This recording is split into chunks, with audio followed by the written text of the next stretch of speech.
मैं हूं दिल इम्तियाज़ और आज फैट सिमुलेशन को इस्तेमाल करते हुए हम एटॉमिक मॉडल्स पढ़ेंगे हाइड्रोजन के। इसमें जो मॉडल्स वक्त के साथ साथ हमारे सामने आए उनमें से कुछ ऐसे मॉडल्स थे जिनको हमने ख़त्म कर दिया या जो साइंसदानों को काबिल कबूल नहीं थे, और कुछ ऐसे मॉडल आए जिन्होंने साइंस को और एटम की फ़िज़िक्स को रेवोल्यूशनलाइज कर दिया और उससे आगे नई नई ब्रांचेस जो हैं उन्होंने जन्म लिया। तो सबसे पहले हम ये देखते हैं कि एटम के बारे में इंसान शुरू से क्या सोचता था। तो तीन छोटे छोटे मॉडल हैं। यहाँ पर मेरे पास डैशबोर्ड है। इस डैशबोर्ड में अगर आप देखें तो यहाँ पर हमारे पास एटॉमिक मॉडल्स हैं। ठीक है जी, इसमें मुख्तलिफ एटॉमिक मॉडल्स हैं जिनको हम स्टडी करेंगे। उसके साथ साथ मेरे पास यहाँ पर एक लाइट गन है। इसमें दो किस्म की लाइट्स हैं, एक मोनोक्रोमेटिक है यानी मैं कोई एक किस्म की लाइट, यूवी लाइट या विजिबल लाइट, दो स्पेक्ट्रम दिखाए गए हैं, अल्ट्रा वायलेट लाइट और विजिबल लाइट। ठीक है, ये कर सकता हूँ या मैं वाइट लाइट भी सिलेक्ट कर सकता हूँ। तो मैंने वाइट लाइट सिलेक्ट की क्योंकि ये हम इसको आगे जाके देखेंगे। उसके साथ मेरे पास एक बॉक्स है जिसमें हाइड्रोजन गैस भरी हुई है, और ये हाइड्रोजन गैस का एक एटम जो है वो हमने आपको दिखाया हुआ है। ठीक है जी, इसके ऊपर हम लाइट को लाइट जो है इसके ऊपर हम शाइन करेंगे और उसके बाद हम इसका बिहेवियर देखेंगे। इसकी वजह क्या है, इसकी वजह जो है वो मैं आपको तीसरे मॉडल के बाद जाके डिस्कस करेंगे और उसको बताऊंगा। तो सबसे पहले जो मॉडल है ये एक बिलियर्ड बॉल का मॉडल है। इनिशियली साइंसदान ये समझते थे कि एटम जो है वो एक बिलियर्ड बॉल की तरह है। ठीक है, तो अगर हम इस पर मैं आपको थोड़ा सा बैकग्राउंड बता दूं, और वो बैकग्राउंड ये है कि सबसे पहला मॉडल जो है बिलियर्ड बॉल मॉडल के बाद रदरफोर्ड एक साइंटिस्ट था जिसने एक मॉडल दिया और उसने इलेक्ट्रॉन को बताया कि इलेक्ट्रॉन जो है वो न्यूक्लियस के गिर्द घूमते हैं। और उसका जो मॉडल था वो काफ़ी ज़्यादा इंस्पायर्ड था हमारी सोलर सिस्टम के मॉडल के साथ, जिसमें सूरज के गिर्द सितारे घूमते हैं। इसी तरीके से रदरफोर्ड ने कहा कि एक पॉजिटिव जो सर्कल है या न्यूक्लियस है उसके गिर्द इलेक्ट्रॉन नेगेटिवली चार्ज पार्टिकल जो है वो मूव करते हैं और उसको इलेक्ट्रॉन कहा जाता है। पर उसमें एक कबाहत थी और वो रदरफोर्ड ने खुद ही उसको बहुत जल्दी रियलाइज़ कर लिया कि अगर हम इस मॉडल को ज़मीन के यानी सोलर सिस्टम के मॉडल के साथ मिलाते हैं तो इलेक्ट्रॉन को कुछ अर्से बाद न्यूक्लियस में टकरा जाना चाहिए, क्योंकि न्यूक्लियस पॉजिटिवली चार्ज बॉडी है और इलेक्ट्रॉन नेगेटिवली चार्ज बॉडी है। तो जो रदरफोर्ड था उसको इस चीज़ का एहसास हो गया काफ़ी जल्दी, और वो काफ़ी ज़्यादा इस पर गौर करता रहा, पर वो अपनी ज़िंदगी में इस प्रॉब्लम को दूर ना कर सका। ठीक है जी, उसके बाद कुछ साइंटिस्ट ने और काम करना शुरू कर दिया और उन्होंने हाइड्रोजन गैस ली, जिसका एक्सपेरिमेंट अभी हम देख रहे हैं, और उसको गर्म किया, उसको टेम्परेचर पे लेके गए हाई। जब उसको गर्म किया तो उसमें से लाइट निकलना शुरू हो गई। अब साइंसदान बड़े हैरान हुए कि गैस में से लाइट क्यों निकल रही है। तो उन्होंने क्या किया कि गैस के उस लाइट के सामने एक प्रिज्म रख दिया। ये एक प्रिज्म रख दिया। हमें पता है कि प्रिज्म जो है वो वाइट लाइट को 7 रंगों में बदल देता है, 7 कलर्स में जो है उनको डीकम्पोज कर देते हैं। ठीक है जी, बता देता है कि उसमें यूनिट्स क्या है। तो इसी तरीके से जब इस लाइट को हाइड्रोजन या किसी भी गैस में से निकलने वाली लाइट जब उसको टेम्परेचर दिया जाए, उसके सामने अगर हम प्रिज्म रखें तो वो हमें मुख्तलिफ़ किस्म के स्पेक्ट्रम दे देती है। ये एक स्पेक्ट्रम है गैस का। अगर इसमें आप देखें तो ये लाइट की तरह का स्पेक्ट्रम तो नहीं है, पर इसमें लाल रंग भी है। लाल रंग की एक स्पेक्ट्रल लाइन है। ठीक है जी, नीले रंग की है और पर्पल कलर की स्पेक्ट्रल लाइन है। तो ये एक गैस का स्पेक्ट्रम। अच्छा, उसके बाद दूसरी गैस को लिया गया तो उसका स्पेक्ट्रम ऐसे निकला। इस पर साइंसदान जो है वो काफ़ी सोचते रहे कि आखिर ये जो लाइट के स्पेक्ट्रम है ये ऐसे क्यों बन रहे हैं और ये हर गैस के अलग अलग क्यों हैं। तो अब मैं उस दोबारा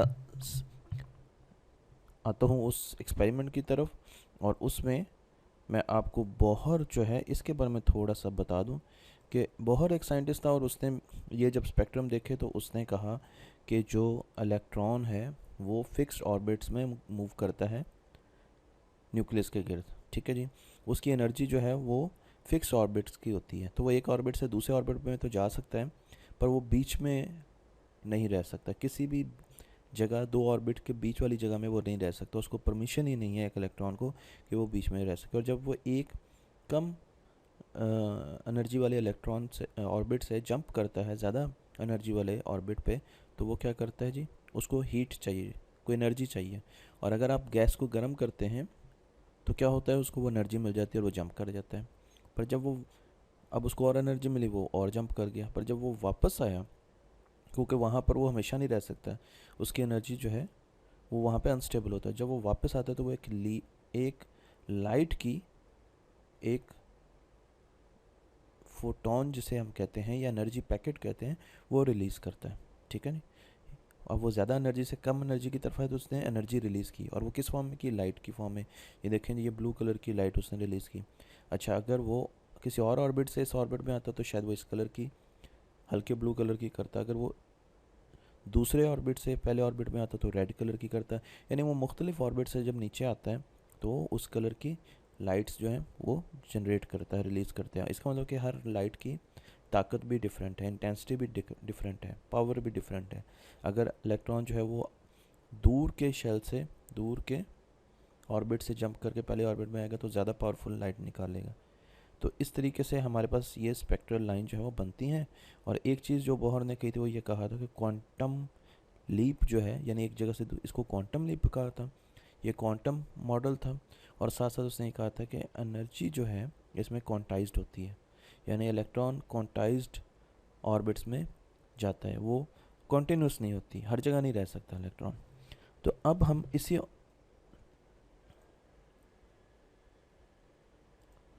अब मैं यहाँ पर आता हूँ और दोबारा से हम इसको शुरू करते हैं। तो सबसे पहला मॉडल था बिलियर्ड बॉल का। बिलियर्ड बॉल में अगर आप, अच्छा, हम यहाँ पे इसको हीट नहीं कर रहे, बल्कि हम एक और काम कर रहे हैं इलेक्ट्रॉन को एनर्जी देने का, और वो ये है कि हम लाइट उसके ऊपर जो है रिफ्लेक्ट कर रहे हैं, लाइट डाल रहे हैं हाइड्रोजन गैस पर। तो लाइट में भी एनर्जी होती है, यानी उसका प्रोसेस भी वही है। अगर हम उसको गर्म करें या उसको लाइट डालें, दोनों कंडीशन में इलेक्ट्रॉन को एनर्जी मिल जाएगी, तो कोई ज़्यादा फ़र्क नहीं है। तो हमने क्या किया जी, लाइट जो है वो इस पर डालना शुरू कर दी। अब आप देखिएगा कि क्या इसमें से, जैसा कि बोहर ने कहा था कि इलेक्ट्रॉन जो है वो एनर्जी लेगा और हायर स्टेट्स में जाएगा, और जब वो वापस आएगा तो वो एनर्जी लाइट की शक्ल में रिलीज़ करेगा। तो क्या हमें यहाँ पर, ये मेरे पास जो आपके पास स्पेक्ट्रोमीटर है, ये मेरे पास एक स्पेक्ट्रोमीटर है, ठीक है जी। और क्या आपको नज़र आ रहा है कि यहाँ पर स्पेक्ट्रोमीटर जो है उस पर आपको कोई लाइट नज़र आ रही है? यहाँ पर देखिए आपको कोई लाइट नज़र नहीं आ रही। क्यों? क्योंकि एक सॉलिड बॉल है और इसमें लाइट लग रही है और वापस आ रही है। यहाँ पर इलेक्ट्रॉन का कोई तस्करा नहीं है और ना ही उसमें कोई एक्साइटेशन है। उसके बाद एक और मॉडल आया, उसको प्लम पुडिंग मॉडल कहते हैं, और उसमें भी हमें नज़र आ रहा है कि हमें अल्ट्रा वायलेट रेंज में तो कुछ एनर्जी रिलीज़ कर रहा है ये इलेक्ट्रॉन, अल्ट्रा वायलेट रेंज में, ठीक है जी। और इसमें क्या है, ये एक प्लम पुडिंग टाइप एक हमारे पास स्ट्रक्चर है और उसमें एक इलेक्ट्रॉन जो है वो ट्रैप हुआ हुआ है। पर ये मॉडल भी बहुत अरसा चल नहीं सका। उसके बाद रदरफोर्ड का आया मॉडल, और रदरफोर्ड ने अपने मॉडल का क्या क्या किया, उसको रीसेट कर दूं, मैं रदरफोर्ड के मॉडल पे दोबारा आता हूँ। ये देखिए इलेक्ट्रॉन आ रहा है और आहिस्ता आहिस्ता आके ये न्यूक्लियस से टकरा जाएगा। जो ग्रेविटेशनल यानी सोलर सिस्टम पे बेस करके इलेक्ट्रॉन का मॉडल बनाया गया था, वही मॉडल जो है वो यहाँ पर नज़र आ रहा है हमें, ठीक है जी। यहाँ पर मेरे पास एनर्जी लेवल्स हैं, यानी हर ऑर्बिट का एनर्जी लेवल है। पर रदरफोर्ड मॉडल में मैं यहाँ पे देखिए, ये देखें पास पास आके, और ये पहले ये अनस्टेबल इलेक्ट्रॉन है, ये मॉडल ही अनस्टेबल था। एक्चुअली इलेक्ट्रॉन इस तरह बिहेव नहीं करता, पर ये मॉडल, यानी जो हमने मॉडल बनाया था वो ठीक नहीं था। उसके बाद मेरे पास बोहर इलेक्ट्रॉन मॉडल आया, पर पहले मैं इसको एक्सप्लेन करना चाहता हूँ। बोहर मॉडल में एनर्जी जो है वो ऑर्बिट जो है, एनर्जी ऑर्बिट क्वांटाइज्ड है, यानी इलेक्ट्रॉन जो नीले रंग का है वो न्यूक्लियस के गिर्द घूम रहा है। ये लाल रंग का न्यूक्लियस है, नीले रंग का इलेक्ट्रॉन है, और ये जो है लाइट के पार्टिकल्स हैं जो आके इलेक्ट्रॉन को लगेंगे। जैसे ये इलेक्ट्रॉन से स्ट्राइक करेंगे, कोलाइड करेंगे, ये उसको एनर्जी देंगे, और जब इसको एनर्जी मिलेगी तो ये कहीं जंप करेगा। ये इस ऑर्बिट से इस वक्त ये N1 पे है, ये इसकी एनर्जी डायग्राम है, ठीक है जी। अच्छा, ये N1 पे है इलेक्ट्रॉन, ये देखिए आपको नीले रंग का नज़र आ रहा है। जब इसको एनर्जी मिलेगी तो ये यहाँ से जंप करेगा, ये N2 पे भी जंप कर सकते हैं, N3 पे, N4 पे, जितनी इसको एनर्जी मिलेगी उस ऑर्बिट पे जंप कर जाएगा, ठीक है जी। उसके बाद वहाँ पे कुछ देर रहने के बाद ये दोबारा जंप नीचे करेगा, और जब ये नीचे करेगा तो ये एनर्जी रिलीज़ करेगा, और वो किस फॉर्म में करेगा, वो किसी लाइट की शक्ल में करेगा। वो अल्ट्रावायलेट रे भी हो सकती है, वो इंफ्रारेड भी हो सकती है, और वो लाइट, विजिबल लाइट में भी हो सकती है। अगर वो विजिबल लाइट में हुई तो इधर हमें वो एक डॉट बन जाएगा कि जिसने एक फोटोन रिलीज़ किया, और अगर वो अल्ट्रावायलेट का फोटोन हुआ तो यहाँ पर डॉट बन जाएगा। इस तरीके से ये एक स्पेक्ट्रोमीटर पूरा प्लॉट करेगा कि इसने कितने जो एनर्जी के पैकेट्स हैं या किस किस्म के एनर्जी के पैकेट्स, फोटॉन्स जो हैं वो रिलीज़ किए हैं। ठीक है जी। तो अब आपको आइडिया हो गया कि ये हम एक्सपेरिमेंट क्या करने जा रहे हैं। अब मैं इसको प्ले करता हूँ, और अब आपने देखना है कि जब यहाँ पर कोई चीज़ इसको स्ट्राइक करेगी तो ये भी हायर ऑर्बिट में जाएगा, और यहाँ से ये जंप करके ऊपर जाएगा, और जैसे ही ये वापस आएगा, फ़ौरन थोड़ी देर बाद ही वापस आएगा, यहाँ पर आपको एक डॉट का आएगा नज़र, और आप समझ जाएंगे कि जब ये यहाँ से वापस आया तो इसने इस रेंज में, ठीक है जी, इस रेंज में इसने नैनोमीटर्स की रेंज में कोई रेडिएशन जो है वो दी है, कोई फोटोन जो है वो जनरेट किया है। ठीक है जी। अब मैं स्लो चलाता हूँ इसको बहुत ज़्यादा। अब ये देखें, जब ये जा रहा है, अब इसको कुछ ये लगा, अब ये देखिए ये यहाँ पर आ गया, यहाँ पर आ गया। अच्छा, मुझे स्टॉप करते करते ये वापस फिर दोबारा वहाँ पर चला गया। तो क्या हुआ, ये यहाँ पर था, स्ट्राइक हुआ, यहाँ पर आया, यहाँ से ये चला गया यहाँ पर N5 में शायद, या N4 में। ठीक है जी। वहाँ थोड़ी देर रह के ये वापस आया, और जैसे ही ये वापस आया तो इसने एक डॉट लगाया। ये डॉट किस चीज़ का है, ये डॉट है कि इसने अल्ट्रा वायलेट रेंज में एक रेडिएशन दी, एक ऐसा फोटोन जनरेट किया जो हमें नज़र ही नहीं आया। आपको और मुझे नज़र नहीं आता इस रेंज में। ठीक है जी, हमें इस रेंज में नज़र आता है। हम अब दोबारा करते हैं इसको। अब देखें, फिर ये गया, तो अब इससे कुछ चीज़ अगर स्ट्राइक करेगी, ये देखें, जैसे इसने स्ट्राइक किया ये पहले से सेकंड ऑर्बिट में आ गया। अब यहाँ से देखें, यहाँ से पहले पे था, उसको एनर्जी मिली, लाइट का एक पार्टिकल स्ट्राइक किया, वो सेकंड पे आ गया। अब यहाँ पे थोड़ी देर बाद ये वापस पहले पे चला जाएगा वापस, और यहाँ पर एक और डॉट आपको नज़र आएगा, देखिएगा। अब ये सेकंड में है, सेकंड में रह के, और साथ ही ये देखें वापस 1 पे चला गया। ठीक है जी। और आपको अल्ट्रावायलेट में एक और डॉट नज़र आ गया। ठीक है।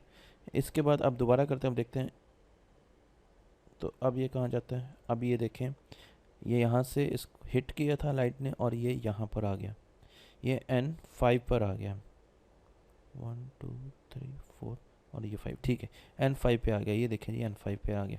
अब ये यहाँ पे थोड़ी देर रहेगा और फिर वापस जाएगा, और जब ये नीचे जाएगा तो क्या होगा, ये मुझे एक,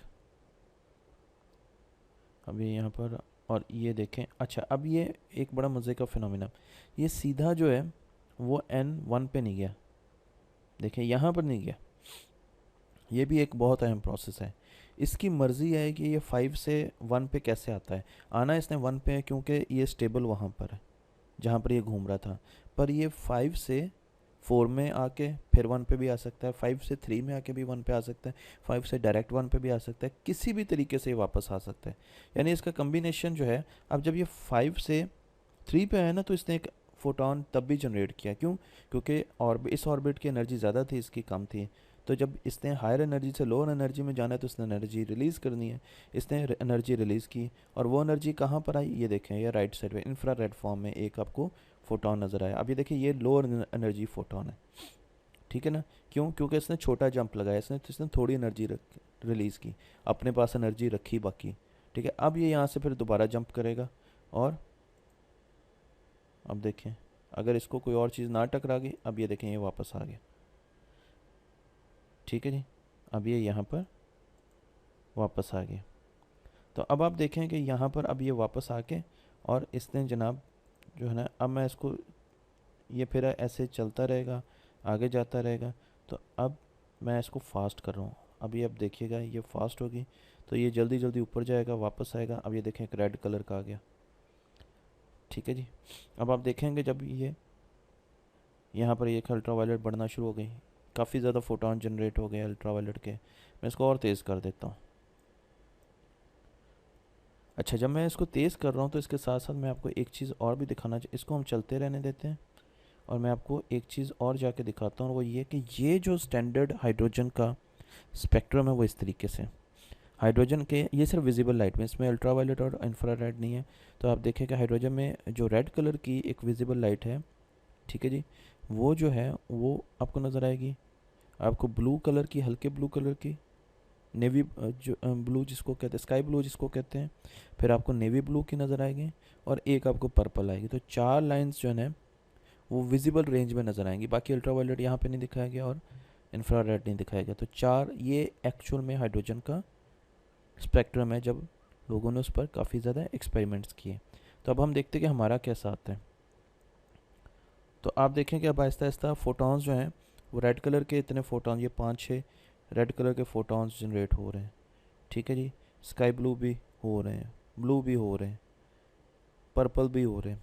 तो इस तरीके से ये पूरा इंफ्रारेड, ये अल्ट्रावायलेट तो बहुत ही हो रहे हैं और इंफ्रारेड भी बहुत हो रहे हैं। ये दोनों आपको नज़र नहीं आते, ये हो रहे हैं।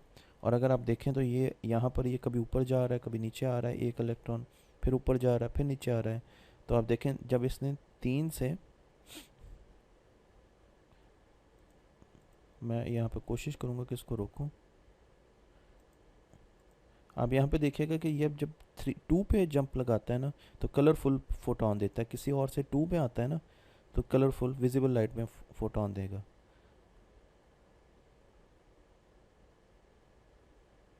ये देखें रेड कलर का, इसने जब 3 से जंप लगाता है 2 पे, तो रेड कलर का फोटोन देता है जब भी, यानी ऊपर से नीचे आएगा तो और कलर देगा। 3 से 2 के दरमियान जो एनर्जी गैप है वो रेड फोटोन के इक्वल है। तो जब भी ये देगा तो ये 3 से 2 पे जंप लगाएगा तो ये रेड कलर का फोटोन देगा। तो अब आप देखें आपके पास स्पेक्ट्रम वैसा बनता जा रहा है। आपके पास एक रेड कलर की लाइन है, एक स्काई ब्लू कलर की लाइन है, एक आपके पास नेवी ब्लू कलर की है और एक पर्पल कलर की है। तो ये काफ़ी देर सिमुलेशंस होके ये रिज़ल्ट्स जो हैं वो हमारे पास आते हैं, और ये बोहर मॉडल के रिज़ल्ट्स आ रहे हैं हमारे पास। यहाँ पर हमारे पास एनर्जी, तो मैंने ये जो रिज़ल्ट्स हैं वो पहले निकाल के रखे हुए हैं, मैंने ये सिमुलेशनें करके रखी हैं। अगर आप बोहर का देखें तो ये बोहर के स्पेक्ट्रो डायग्राम जो है ना, इस स्पेक्ट्रोमीटर की जो डायग्राम वो इस तरीके की। अगर आप देखें तो बोहर में आपको इंफ्रारेड के फोटॉन्स मिले, आपको अल्ट्रावायलेट के फोटॉन्स मिले, आपको रेड लाइट के फोटॉन मिले, आपको स्काई ब्लू कलर के मिले, और आपको नेवी ब्लू और पर्पल के मिले। ठीक है जी। अगर इनको ज़्यादा चलाएंगे तो फिर ये इनकी हाइट्स बढ़ती जाएंगी। और अगर आप यहाँ पर नीचे देखना चाहते हैं तो यहाँ पर इनकी स्पेक्ट्रम की फ्रीक्वेंसीज और वेवलेंथ्स भी दी हुई हैं, तो ये आप निकाल सकते हैं इनकी। ठीक है जी।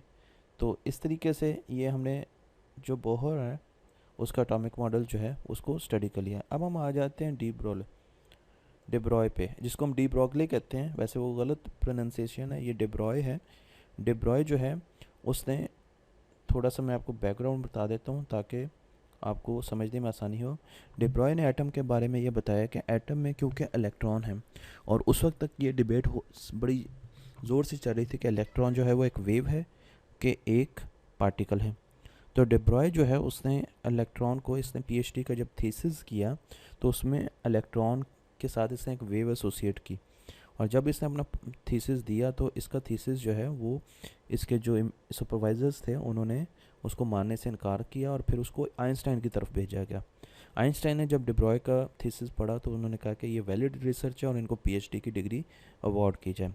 तो डिब्रॉय की जो थेरी थी उस वक्त वो ये था कि एटम जो है, क्योंकि हम कहते हैं कि इलेक्ट्रॉन बिहेव करता है पार्टिकल के तौर पर भी और वेव के तौर पर भी, जिसको हम क्वांटम मैकेनिक्स कहते हैं। तो उन्होंने कहा कि जब इलेक्ट्रॉन मूव करता है, वो होता तो एक पार्टिकल है, पर वो जब बहुत तेज़ी से मूव करता है तो उसके साथ एक वेवलेंथ एसोसिएट हो जाती है। एक वेव जो ना, पर्टिकुलर वेवलेंथ की वेव भी होती है उसके साथ। अब जब वो घूमेगा अपना ऑर्बिट में, तो अब जो वो वेव है वो, अब जब वो जोर अपने इस ऑर्बिट में घूमेगा इलेक्ट्रॉन, तो वो, क्योंकि उसके साथ एक वेव भी है, तो वो वेव अपने साथ इंटरफेयर करेगी, अपने साथ इंटरफेयर करेगी। और जब वो इंटरफेयर करेगी तो स्टैंडिंग वेव बनाएगी। ठीक है। तो उन्होंने कहा जी कि हर ऑर्बिट की अपनी स्टैंडिंग वेव्स होंगी। देखें ये पहले n1 की स्टैंडिंग वेव, n2 की स्टैंडिंग वेव, n3 की स्टैंडिंग वेव, और उन स्टैंडिंग वेव्स के साथ जो इलेक्ट्रॉन है वो मूव करते जाएंगे। तो जब एक एनर्जी इस इलेक्ट्रॉन को मिलेगी जो कि इस स्टैंडिंग वेव के, इस स्टैंडिंग वेव के साथ घूम रहा था, तो उसकी एनर्जी ज़्यादा होगी तो वो यहाँ पर मूव कर सकता है, और फिर उसकी जो स्टैंडिंग वेव है और उसकी मूवमेंट है वो बदल जाएगी। वो इस तरह मूव करना शुरू कर देगा, घूमना शुरू कर। अगर उसकी एनर्जी ज़्यादा है तो वो यहाँ पर चले जाएगा, वो हायर एनर्जी की स्टैंडिंग वेव में जंप कर जाएगा, ठीक है। तो उसने ऑर्बिट्स को स्टैंडिंग वेव्स कहा था, हमने पहले ऑर्बिट्स कहा था क्वांटाइज फॉर्म में, उसने कहा था ये स्टैंडिंग वेव्स है, ठीक है जी। और उसने इन हर जो इलेक्ट्रॉन है उसका मोमेंटम और उसके साथ जो एक वेव एसोसिएटेड थी वो भी कैलकुलेट कर ली थी, निकाल ली थी। तो अगर आप देखें तो यहाँ पर इलेक्ट्रॉन जो है, अब मैं इसको स्लो करता हूँ, तो आप देखें कि इलेक्ट्रॉन जो है वो एक स्टैंडिंग वेव में पहले इस वक्त पहली n इज इक्वल टू 1, ठीक है, यहाँ पर स्टैंडिंग वेव में वाइब्रेट कर रहा है, मूव कर रहा है। अब जैसे एक्साइट हुआ तो वो 3 में आ गया। अब फिर यहाँ पर इलेक्ट्रॉन जो है वो इस वक्त पहले स्टैंडिंग वेव नंबर 1 में है, और जब ये यहाँ पर इसको एनर्जी मिलेगी तो फिर क्या होगा, ये देखें जी, जैसे ही इसको एनर्जी मिली तो इसने फर्स्ट स्टैंडिंग वेव से 6 स्टैंडिंग वेव पे जंप लगा दिए। अब ये 6 स्टैंडिंग वेव है, ठीक है। बाकी सारा प्रोसेस वही है, जब ये 6 से 1 पर आएगा तो एक फोटोन रिलीज़ करेगा, फोटोन के कलर्स आप देख रहे हैं, सारा चीज़ें देख रहे हैं। पर सिर्फ फ़र्क क्या है कि डे ब्रॉय ने कहा था कि इसमें एटॉमिक में हमें इसका वेव मॉडल जो है वो भी बीच में लाना चाहिए, हमें इसको सिर्फ पार्टिकल के लिहाज से नहीं देखना चाहिए कि इलेक्ट्रॉन एक पार्टिकल है, बल्कि इलेक्ट्रॉन को एज अ वेव भी कंसिडर करना चाहिए। तो इसलिए उसने ये वेव जो है स्टैंडिंग वेव्स, ऑर्बिट को स्टैंडिंग वेव से तशबीह दी, और उसने कहा कि एक इलेक्ट्रॉन जो है वो जंप करता है एक स्टैंडिंग वेव से हायर लेवल की, हायर एनर्जी की स्टैंडिंग वेव में। इस वक्त हम जो 6th स्टैंडिंग वेव है ना, उसमें हम इस वक्त हैं, मौजूद हैं। तो जब ये यहाँ से दोबारा नीचे आएगा तो एक फोटोन रिलीज़ करेगा। अब हम इसको देखते हैं, अब ये नीचे आया तो इसने क्या किया, फोटोन रिलीज़ किया, n इज गुड 5 पर आ गया, देखें n 4 पे आया, ठीक है जी। n 3 पे फिर एक फोटोन रिलीज़ किया इसने, और फिर 3 से सीधा n 1 पर आ गया, ठीक है। तो बाकी इसको हम अब तेज़ करते हैं, और अब हम देखें अभी भी जब ये n इज टू 3 से n इज टू 2 पे जाता है, इस स्टैंडिंग वेव से स्टैंडिंग वेव पे जब जंप करता है फिर भी ये रेड कलर का फोटोन देता है। तो बिहेवियर वही है, सिर्फ वहाँ पे ये ऑर्बिट्स थे बोहर के मॉडल में, अब ये स्टैंडिंग वेव्स जो हैं डे ब्रॉय ने इसको स्टैंडिंग वेव्स कर दिए। तो मैंने ये प्लॉट डे ब्रॉय का भी निकाला हुआ है, इसमें अगर आप देखें तो डे ब्रॉय में आपको और बोहर के एटॉमिक मॉडल के जो रिजल्ट्स हैं वो बिल्कुल मैच कर रहे हैं। रेड कलर की यहाँ पर भी आप देख लें, आपको अल्ट्रावायलेट भी मिल रही हैं, वहाँ पर भी मिल रही हैं, यहाँ पर 780 की भी कुछ आपको इंफ्रारेड मिल रही हैं, देखें जी। और डे ब्रॉय में अगर आप देखें तो यहाँ पर भी आपको वही तकरीबन इंफ्रारेड में भी उस किस्म का ही मिलता जुलता स्पेक्ट्रम मिल रहा है। तो ये दोनों मैच कर रहे हैं। अब हम आखिरी मॉडल की तरफ आते हैं, और वह है श्रोडिंगर ने क्या कहा था, श्रोडिंगर ने कहा था कि इलेक्ट्रॉन जो है उसकी प्रोबेबिलिटी, उसके चांसेस हैं कि वो किसी जगह कहाँ पर पाया जाएगा, ठीक है। श्रोडिंगर ने एक बड़ी सिंपल सी एग्जांपल दी थी, वो मैं आपको बता देता हूँ। और अगर हम देखें तो उसने क्वांटम नंबर्स अटैच किए थे इलेक्ट्रॉन मॉडल के साथ। अच्छा, कोई भी इलेक्ट्रॉन जो है उसको किसी जगह किसी कन्फिग्रेशन में डालने के लिए 4 चीज़ों की ज़रूरत होती है। उसका साइज़ की, यानी n किस ऑर्बिट में है, ठीक है जी। शेप की, उसमें उसने 4 जो हैं वो ऑर्बिटल्स डिफ़ाइन किए थे, s orbital, p, d, f, ये 4 के लिए बेसिक शेप्स थी, ऑर्बिटल्स थे, ठीक है। ओरिएंटेशन, s में 1 इलेक्ट्रॉन आ सकता है, p में 3 आ सकते हैं, d में 5 और सबसे ज़्यादा f में आ सकते हैं। और हर इलेक्ट्रॉन की अपनी स्पिन होगी, यानी वो क्लॉकवाइज हो सकता है और एंटी क्लॉकवाइज हो सकता है, प्रोबेबिलिटी है। तो उसने इलेक्ट्रॉन को फर्दर कहा था कि ये जो हम ऑर्बिट्स हैं, ये शेल्स हैं, उसने उसको फर्दर छोटे हिस्सों में तब्दील कर दिया, और उसने कहा ऑर्बिटल्स होते हैं, और ऑर्बिटल्स में इस तरीके से इलेक्ट्रॉन जो है वो पाए जाते हैं, और उनमें प्रोबेबिलिटी होती है कि आप किसी ऑर्बिट में इलेक्ट्रॉन को किस कंडीशन में। इस तरीके से अब ये फर्दर जब हमने सारी कैलकुलेशन की तो यहाँ पर n is good 1, n is good 2, 3, 4, 5 के साथ आपको ओरिएंटेशन और जो भी हमने पैरामीटर्स थे स्पेन वगैरह के साथ, ये सारा का सारा उसके एक एटम की कन्फिग्रेशन है, ठीक है जी। और ये सारे डिफरेंट ऑर्बिटल्स हैं।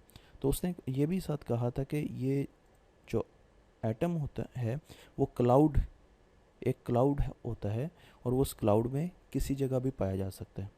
एटम जो है वो एक क्लाउड शेप की फॉर्म में होता है, और उसमें वो किसी जगह भी पाया जा सकता है। तो अब हमने क्या किया कि जो श्रोडिंगर है उसका मॉडल लिया इलेक्ट्रॉन का, जिसको आप डिटेल में फर्दर स्टडी कर सकते हैं, और वहाँ पर भी हमने लाइट बम्बार्ड करनी शुरू कर दी इलेक्ट्रॉन पे। तो जब हमने लाइट बम्बार्ड की तो देखें कि अब उसका स्पेक्ट्रम कैसा है। ये श्रोडिंगर का स्पेक्ट्रम इस वक्त लाइव है, और ये वो स्पेक्ट्रम है जो मैं कैलकुलेट कर चुका हूँ। ये देखें श्रोडिंगर लिखा हुआ है, ये डे ब्रॉय का है और ये बोहर का है। अगर आप देखें तो ये तीनों मिलते जुलते स्पेक्ट्रम में है, और हाइड्रोजन के जो हमने स्पेक्ट्रम देखा था जो ओरिजिनली साइंटिस्ट ने बनाया था, ये तीनों। तो अब क्या हुआ, साइंटिस्ट ने देखा कि ये तीन अलग अलग मॉडल हैं एटम्स के, और तीनों अलग अलग चीज़ों की बात कर रहे हैं। एक जो है वो ऑर्बिटल्स की बात कर रहा है श्रोडिंगर, ठीक है, स्पिन की बात कर रहा है, ओरिएंटेशन की बात कर रहा है, साइज़ की बात कर रहा है ऑर्बिटल्स की, और ऑर्बिटल्स में इलेक्ट्रॉन जो है उसकी कन्फिग्रेशंस की बात कर रहे हैं। डी ब्रॉय जो है वो वेवलेंथ्स की बात कर रहा है, स्टैंडिंग वेव्स की बात कर रहा है, वो स्टैंडिंग वेव का मॉडल दे रहा है, वेव मॉडल दे रहा है, ठीक है जी। और जो बोहर है वो क्वांटाइज्ड एनर्जी लेवल की बात कर रहा है, ठीक है जी। वो कह रहा है कि इलेक्ट्रॉन जो है वो क्वांटाइज्ड एनर्जी लेवल में है, पार्टिकल है इलेक्ट्रॉन, तो वो पार्टिकल के पॉइंट ऑफ व्यू से सारी की सारी कैलकुलेशन कर रहा है। पर तीनों को जब एक्सपेरिमेंट किया गया तो रिज़ल्ट एक जैसे है। तो इससे साबित ये होता है कि तीनों की ये थेरीज जो हैं उनके एंड रिजल्ट जो हैं वो एक जैसे हैं, और वो जो एक्चुअल में हाइड्रोजन एटम का स्पेक्ट्रम आया था जो मैंने दिखाया था उससे मैच करते हैं। तो इसलिए इन तीनों थेरीज को, मॉडल्स को काफ़ी ज़्यादा पजीराई मिल रही है।